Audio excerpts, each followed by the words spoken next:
Good afternoon girls, कैसे हो बेटा आप सब।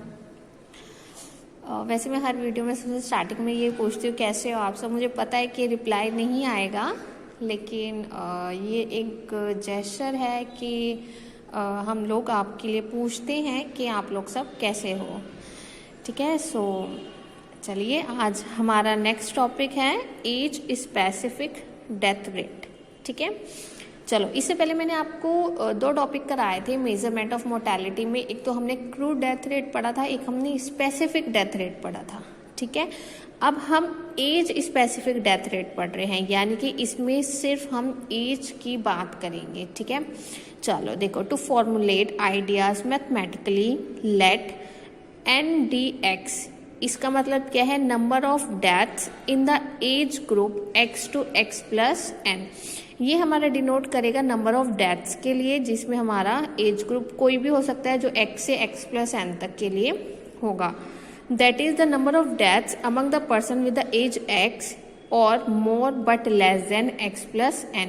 यानी कि हम नंबर ऑफ डेथ की बात करेंगे पर्सन्स की जिनकी एज हमारी X से लेकर X plus N से लेस देन होगी in a given region during a given period time T, एक पर्टिकुलर रीजन के लिए और एक पर्टिकुलर टाइम के लिए। ठीक है, then NPX, this is your total population of the age group X to X plus N। यानी कि यहाँ पे जो आप नंबर ऑफ डेथ्स जिस भी एज ग्रुप की देखोगे उसी की ही टोटल पॉपुलेशन हमें यहाँ पर रखनी है। ठीक है, so then the age specific death rate for the age group from X to X plus N usually denoted by NMX is given by, M का मतलब सबको पता है, ठीक है ना, कि ये हमारा किसको डिनोट करता है, डेथ रेट को। तो यहाँ पर NMX हो जाएगा। ठीक है, जो हमारा एज ग्रुप X से लेकर X plus N तक के लिए डिफाइन करेगा।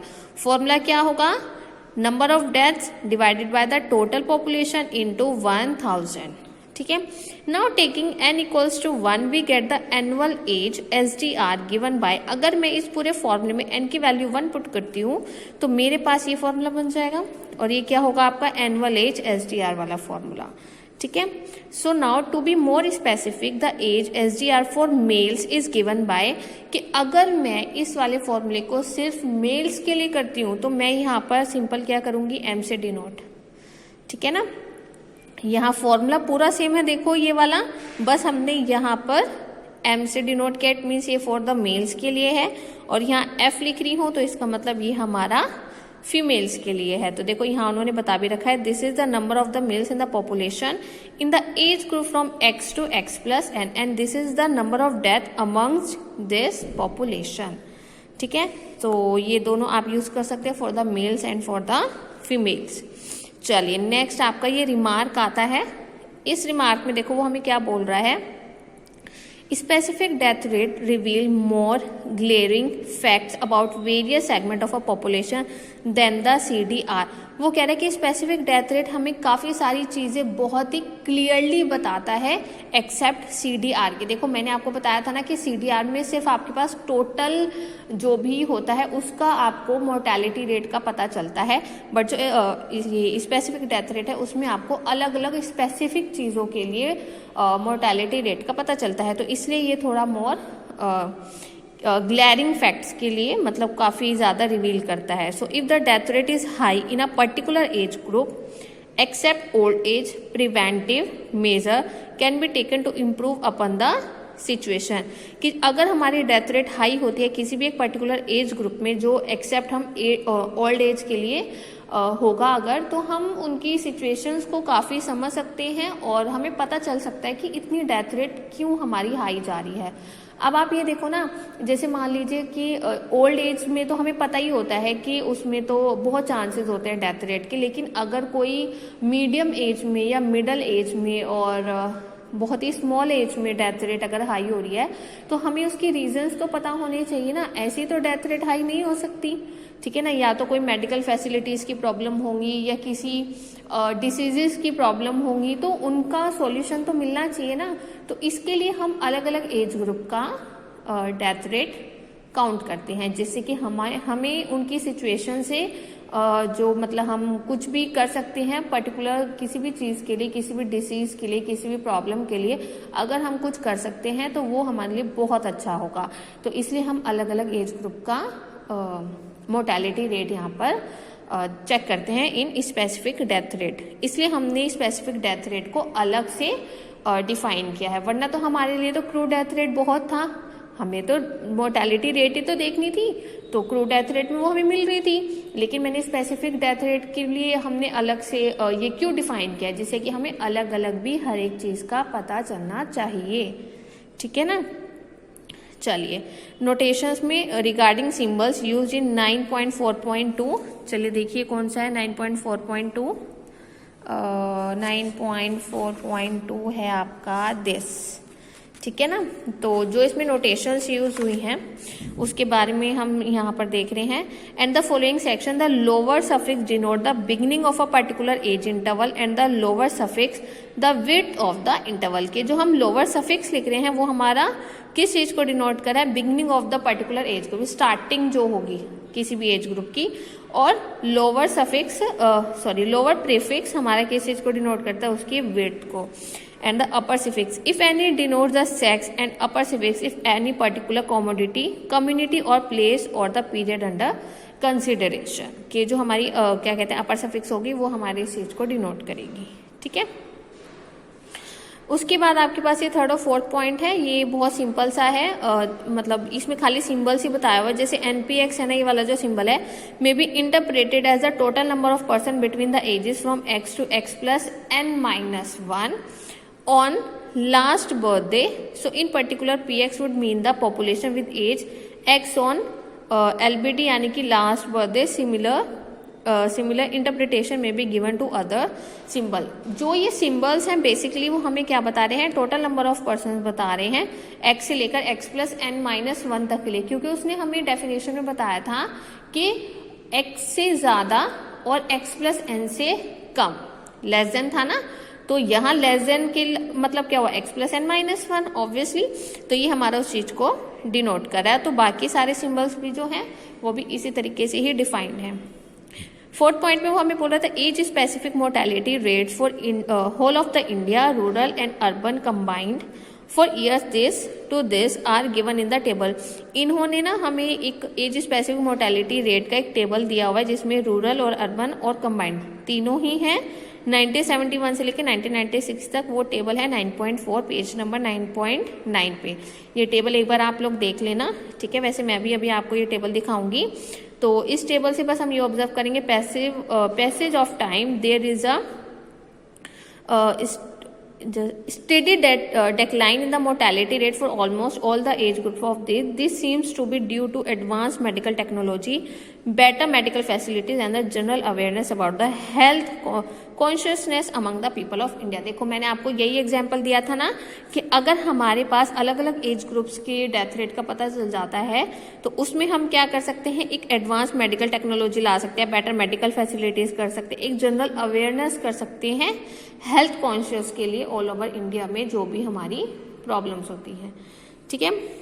इसके बाद इसके मेरिट्स हैं। ठीक है। ये मेरिट्स बेटा आप लोगों को पढ़नी है, फर्स्ट और सेकंड पॉइंट। ये मुश्किल नहीं है, सिंपल सी लैंग्वेज में लिखा हुआ है। मुश्किल होता तो मैं आपको जरूर समझाती। तो ये एक बार आप लोग इसकी मेरिट्स पढ़ लेना, अगर फिर भी कोई प्रॉब्लम होता है तो यू हैव टू आस्क। ठीक है गर्ल्स।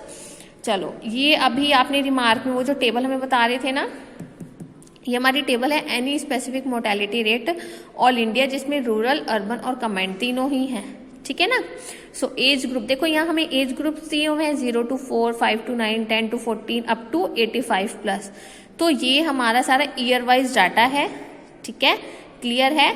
तो ये जस्ट आप एक बार रीड ही कर लेना, और ये कोई हमें लर्न नहीं करना है, बस ये एक हमें डाटा दिया हुआ है जिससे हमें पता चल जाए। ठीक है ना, कि क्या हमारी रेट इंडिया में चलती है इन ईयर्स में। ठीक है। चलिए इसके बाद आपके डीमेरिट्स हैं, तो ये डीमेरिट्स भी आपको पढ़ने हैं, बहुत आसान है, कोई मुश्किल नहीं है, क्योंकि डेफिनेशन हमें समझ आ गई है। तो मेरिट्स और डीमेरिट्स उन्हीं के ऊपर ही बेस्ड होते हैं। ठीक है।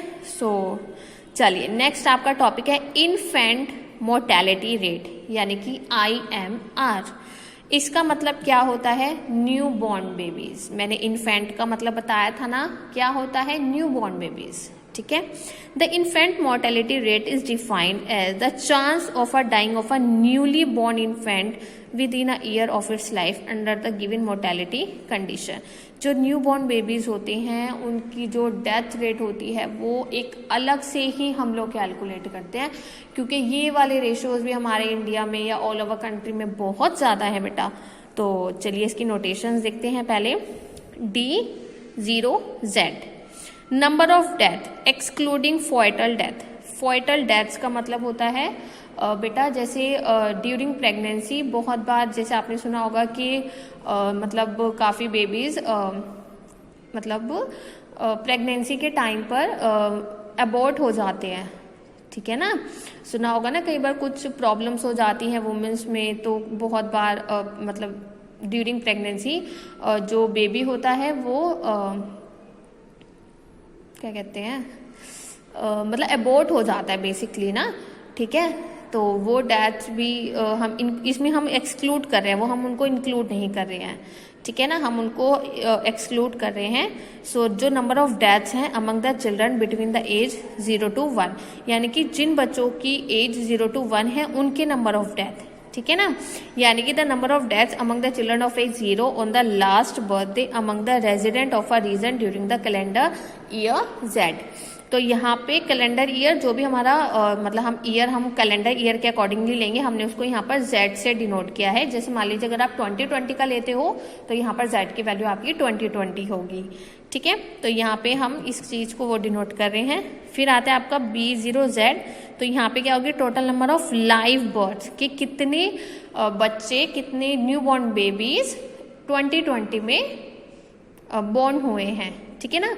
तो हम क्या करेंगे, यहाँ पर एक पर्टिकुलर पीरियड ले लेंगे, एक पर्टिकुलर ईयर ले लेंगे। जैसे हम 2020 ले रहे हैं तो 2020 में ही टोटल नंबर ऑफ डेथ और 2020 की total number of live birth, ठीक है। In the same region same होना चाहिए कि अगर आप इंडिया की बात कर रहे हो या आप पर्टिकुलर किसी स्टेट की या किसी सिटी की या किसी कंट्री की या ऑल ओवर द कंट्री की बात कर रहे हो तो रीजन सेम होना चाहिए। तो ये दोनों हमारे सेम रीजन के होने चाहिए। तो infant mortality rate during the calendar year Z usually denoted bye, तो इसको हम डिनोट किससे करते हैं, I से डिनोट करते हैं, IMZ। फॉर्मूला क्या हो जाएगा, number of death divided by the total number of the live birth, और M आपको पता ही है यहाँ पे क्या है, मोर्टेलिटी डेथ रेट, ठीक है ना बेटा। चलिए अब आता है नेक्स्ट आपके पास रिमार्क। देखो इसका ना रिमार्क के पूरे पेज का है, पेज नंबर 9.10। चलिए तो फिर ये स्टार्ट करते हैं। Remark 1, age SDR at age 0 versus IMR। देखो अभी हमने एक पहले पढ़ा है एज स्पेसिफिक डेथ रेट और एक हमने पढ़ा है इन्फेंट मोर्टेलिटी रेट। देखो दोनों में क्या है फर्क, the IMR and the age SDR for age 0, हम एज 0 की बात करें, both have the same numerator, however the denominator in age SDR at 0 includes all the infant up to the age below 1 year. तो जो SDR में है उसका जो फॉर्मूला है उसमें न्यूमरेटर वैल्यू तो सेम है, लेकिन जो डिनोमिनेटर वैल्यू है उसमें वो क्या इंक्लूड कर रहे हैं, infant up to the age below 1 year. Usually the estimate of the population by age are not available annually, so if available it is well known fact that the total number of infant below 1 year are very much under enumerated, so hence the age SDR for age 0 is highly overstated, so accordingly IMR is regarded as a more useful measure of infant mortality as compared with M0। तो basically वो इस point में हमें ये कह रहा है कि जो हमारा फॉर्मूला है एज स्पेसिफिक डेथ रेट का, उसमें हमारा न्यूमरेटर और इन्फेंट मोर्टेलिटी रेट का जो फॉर्मूला है उसकी न्यूमरेटर जो है हमारा सेम है, लेकिन जो डिनोमिनेटर में है, ठीक है ना, तो डिनोमिनेटर में हमारे पास क्या है, एज वाले में वो लोग डिवाइड कर रहे हैं total population of the new born babies up to the age 1 year, ठीक है ना, लेकिन इन्फेंट मोर्टेलिटी रेट में वो डिवाइड कर रहे हैं total number of live birth in the same region and in the same age group, ठीक है। तो दोनों में देखो फर्क है ना, इसलिए हम इन्फेंट मोर्टेलिटी रेट को ज़्यादा प्रीफर करते हैं न्यू बॉर्न बेबीज के डेथ रेट को मेज़र करने के लिए, क्योंकि उसमें जो हमारा फॉर्मूला है इन्फेंट मोर्टेलिटी रेट में, उसमें हम उसको डिवाइड कर रहे हैं total number of new live births in the same region and in the same age group. ठीक है, तो वो हमारा थोड़ा बेटर होगा। तो now second, an obvious advantage of IMR is that it does not require the data of population census और estimate, so the IMR can be obtained for any population, any region and for any time period provided the data for the infant death and the live birth. तो जो हमारा IMR है वो हमारा किसी भी population के लिए, किसी भी रीजन, एरिया, टाइम पीरियड, किसी के लिए भी हमारा प्रोवाइड करा सकता है। बस इसमें IMR में हमारे इन्फेंट डेथ और लाइव बर्थ होने चाहिए, for that period are available. उस पीरियड के लिए वो हमारे अवेलेबल होने चाहिए। बाकी चाहे रीजन कोई भी हो, पीरियड कोई भी हो, टाइम कोई भी हो, वो कोई मैटर नहीं करता। So however the same is not true for the age SDR, लेकिन यही हमारा एज स्पेसिफिक डेथ रेट के लिए ट्रू नहीं होगा, because the estimate of the population 0 में not be available from the small area. तो वो हमारे स्मॉल एरिया के लिए अवेलेबल उसमें नहीं होता है, इसलिए वो हमारा अच्छा नहीं, उसकी एस्टिमेशन नहीं सही मानी जाती। थर्ड पॉइंट है, strictly speaking IMR is not a probability rate. For instance, for the infants born in any month, say November of the calendar year Z-1, dying in the month, say May of the calendar year Z, so the death is recorded in the numerator, but birth is not recorded in the denominator. So similarly, for the infant born in any month, say August of the calendar year Z, and dying in, say March of the year of this, so the death is not recorded in the numerator, but the birth is recorded in the denominator of this. So alternatively, we can say that a child born on 1st February of calendar is exposed to the risk of the death in that year for 11 months, while a child born on 1st November of the same year Z is exposed to the risk for only the 2 months. तो देखो इसमें वो basically हमें क्या कहना चाह रहा है। देखो मैं आपको एक एग्जांपल से बताती हूँ इस पॉइंट का मतलब। जैसे मान लीजिए आपके पास 2019 और 2020 है, ठीक है। चलो अब हमें इसमें फॉर्मूला लगाना है इन्फेंट मोर्टेलिटी रेट, ठीक है, यानी कि IMR। अब आप एक बात बताओ, जैसे 2019 में मान लो नवंबर में कोई बेबी बॉर्न हुआ, ठीक है, बेबी हुआ, हाँ, लेकिन वो मार्च 2020 में उसकी डेथ हो गई, ठीक है। अब जो IMR का फॉर्मूला है बेसिकली वो एक पर्टिकुलर ईयर के बारे में बात करता है, ठीक है। तो अगर मैं IMR का फॉर्मूला लगाती हूं तो यहां पे क्या आएगा, टोटल नंबर ऑफ डेथ, जिसको हम डिवाइड कर रहे हैं टोटल लाइव बर्थ के साथ, ठीक है ना, इनटू 1000 या 100 जो भी है, ठीक है। अब आप ये देखो यहाँ पे टोटल लाइव बर्थ मैं सिर्फ 2020 तो लिखूंगी, यानी कि जितने भी टोटल लाइव बर्थ होंगे 2020 में वो मैं डिनोमिनेटर में लिखूंगी, और जो टोटल नंबर ऑफ डेथ्स है वो मैं न्यूमरेटर में लिखूंगी। तो यानी कि जो इस बच्चे की डेथ है वो तो मैं इसमें काउंट करूंगी, लेकिन जो इसका बोर्न हुआ वो तो 2019 में हुआ, तो वो हमारा इसमें काउंट नहीं होगा। यानी कि डेथ तो इसमें काउंट हो गई, लेकिन उसका बोर्न जो था वो इसमें काउंट नहीं हुआ, क्योंकि हम इसमें कोई भी एक पर्टिकुलर पीरियड की बात करते हैं। तो यानी कि ये हमारा थोड़ा सा मुश्किल हो जाता है कि हम इस बच्चे की डेथ को तो इसमें काउंट कर रहे हैं, लेकिन उसकी बोर्न को इसमें काउंट नहीं कर रहे हैं। सिमिलरली ऐसे ही मान लीजिए कि कोई बेबी 2020 में नवंबर में बोर्न हुआ, ठीक है, और उसकी 2021 में फेब में डेथ हो गई। समझ रहे हो मेरी बात, क्लियर है? तो अगर मैं IMR का फॉर्मूला लगाती हूँ 2020 ईयर के लिए, 2020 के लिए लगाऊं नहीं, 21 के लिए लगा के बताती हूँ एग्जाम्पल, ठीक है। तो मैं IMR का फॉर्मूला लगा रही हूँ 2021 के लिए, तो अगेन जो उसकी डेथ है वो यहाँ इंक्लूड होगी, लेकिन यहाँ उसका बॉर्न इंक्लूड नहीं होगा। सो इसलिए अगर हम यहाँ पे इन्फेंट की बात करते हैं मोर्टेलिटी रेट की, तो हमारे पास अगर सेम ईयर में उसकी बॉर्न और डेथ हो रहा है तो वो दो हमारा इंक्लूड होता है, अदरवाइज थोड़ी सी कैलकुलेशंस में या मेजरमेंट में मतलब थोड़ा सा ना अप एंड डाउन होते हैं, ठीक है। चलिए 4 पॉइंट में देखिए वो हमें क्या कह रहे हैं, in most of the countries all over the world it is observe that IMR the risk of death under 1 year of age is higher than the mortality rates for any other age group of life span. यानी कि हमारी countries all over the world, कुछ countries ऐसी हैं जिसमें जो risk of death है year of age वो बहुत ज़्यादा है than the mortality rate for any other age group of the life span. यानी कि मतलब जो न्यूबॉर्न बेबीज हैं उनकी बहुत हाई है डेथ रेट किसी और एज ग्रुप से, except at the very old edges.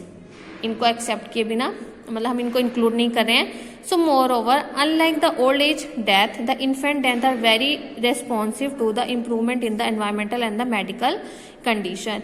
कि हम किसी और एज ग्रुप के डेथ रेट पे ज़्यादा वर्क करते हैं या नहीं करते हैं वो एक अलग चीज़ है, लेकिन हमें सबसे ज़्यादा जो ध्यान रखना है वो सबसे ज़्यादा किस चीज़ पर ध्यान रखना है कि जो हमारी न्यू बॉर्न बेबीज़ हैं उनकी डेथ रेट हमारी हाई नहीं होनी चाहिए। इसलिए हमें अपनी ज़्यादा से ज़्यादा मेडिकल फैसिलिटीज़ पर ध्यान देना चाहिए, क्योंकि अगर न्यू बॉर्न बेबीज़ की ही डेथ हो जाएगी तो फिर हमारी मतलब कंट्रीज़ में या हमारी ऑल ओवर द वर्ल्ड क्या फ़ायदा होगा, ठीक है ना। जब बेबीज़ की ही डेथ हो रही है तो फिर हमारी पूरी दुनिया में मतलब बच्चे और मतलब सब कुछ कैसे हमारी जनरेशन आगे बढ़ेगी, है ना, ठीक है। तो हमें उसमें थोड़ी इम्प्रूवमेंट करनी चाहिए।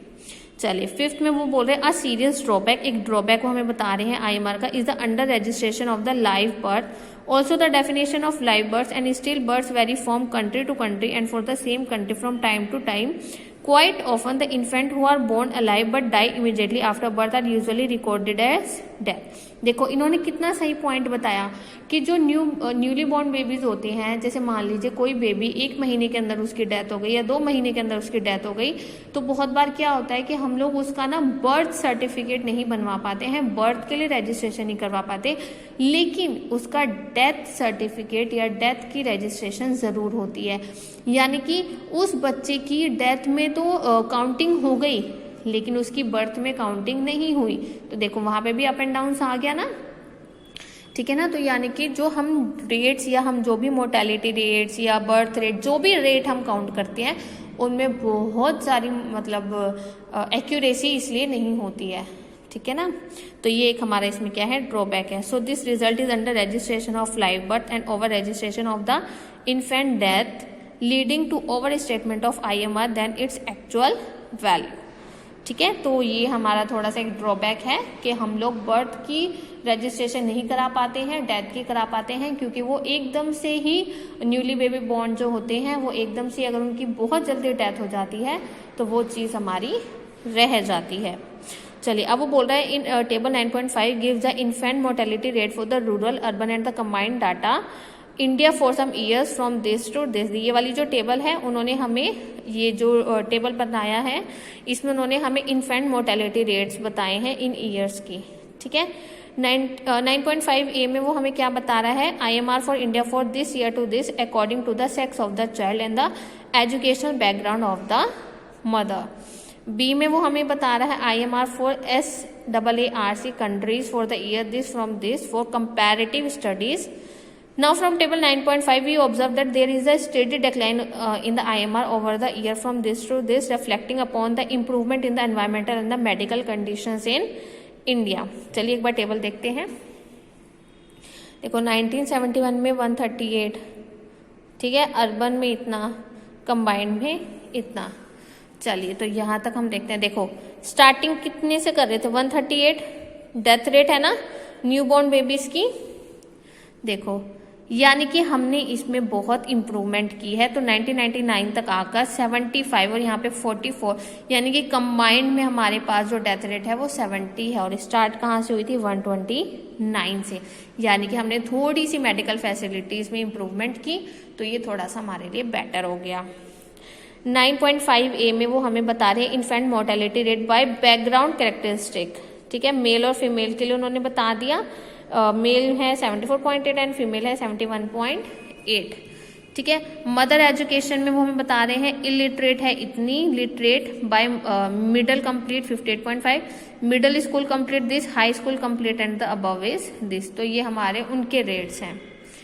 और ये SAARC कंट्रीज के लिए हमारे पास 1996 और 1997, इंडिया, बांग्लादेश और ये सारे जो ये हमारी कंट्रीज है कौन सी, SAARC वाली, तो ये हमारे उन्होंने उसके रेट बताए हैं।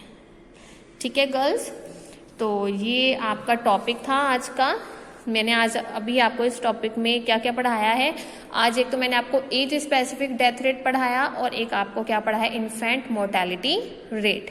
तो बेटा इसकी सारी थ्योरी आपको पढ़नी है, कुछ नहीं समझ में आता है तो आप मुझसे पूछोगे, ठीक है। और अपने इसके नोट्स प्लीज़ मेंटेन करके रखना, क्योंकि थ्योरी बहुत ज़्यादा है। पेपर के टाइम पे पढ़ोगे तो बहुत मुश्किल लगेगी, क्योंकि थ्योरी थोड़ी बोरिंग होती है ना। तो साथ के साथ पढ़ोगे और साथ के साथ नोट्स बना के रखोगे तो फ्यूचर में एग्जाम्स टाइम पे आपको बहुत बेनिफिट होगा, ठीक है। तो चलिए, कोई डाउट होगा तो आप मुझे बताना ज़रूर। ये आपकी जो यूनिट है वो बहुत छोटी है तो जल्दी ख़त्म हो जाएगी, बस आप इसको रेगुलरली पढ़ते रहिए, ठीक है। चलिए, थैंक यू गर्ल्स।